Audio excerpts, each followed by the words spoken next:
Como é que é o nome dela? É. Lili.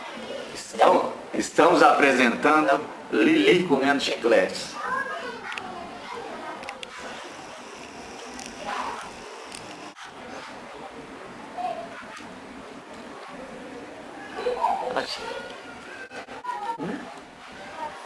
Vamos direitinho. Tá sem doce, Lili?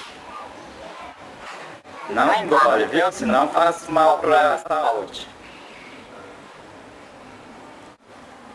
Mastiga, depois faz fora.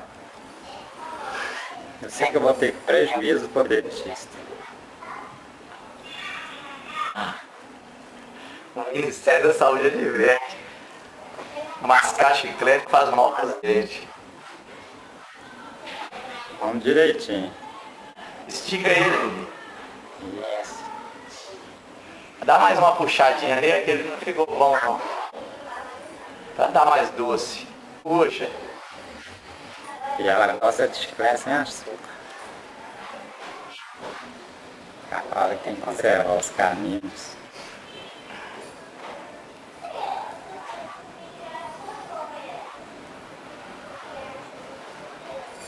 Pega esse que tá do chão aí, Lili.